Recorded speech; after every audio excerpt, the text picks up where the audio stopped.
I left Ireland in 1965. I was one of 9. Our mother passed away when we were young, so everybody left as their time came on. So I left at the age of 17 in 1965.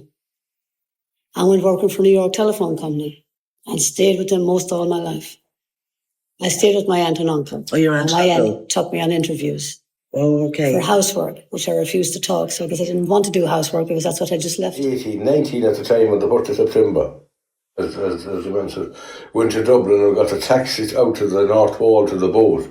And it was a horse-drawn carriage, the taxi that time. And then that was in the 1960s. So there big changes since.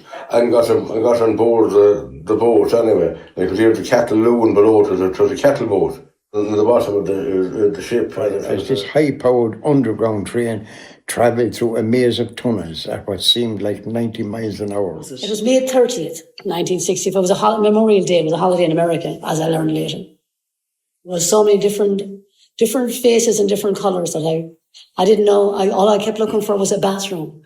Of course, I wasn't calling it that. It was when I finally seen my aunt that where's the toilet. She spoiled me and all the rest of it. It's great to have a bigger sister. But the heartbreak of the return journey after about 6 weeks was enormous. We never went out on a Sunday because we'd have to get up for work on a Monday. None of us ever drank. Okay. We all did smoke cigarettes.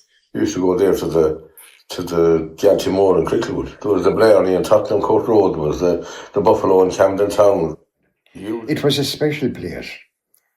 A place where moods and matters of the heart were listened to with a caring manner that only young trainee nurses are possessed of.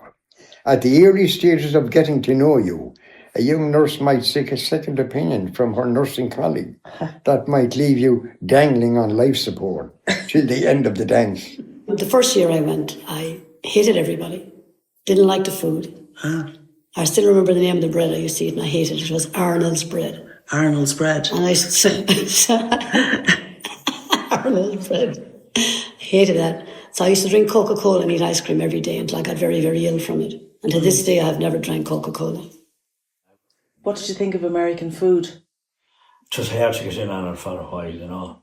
I'd get a sandwich in and there could be half pound of ham in it, and you know. So they were still going home, like, and there'd be a lot of guys like yourselves that went that used to be love farming and they went to maybe get a bit of money to buy more land or something, and yeah, they never came back, like.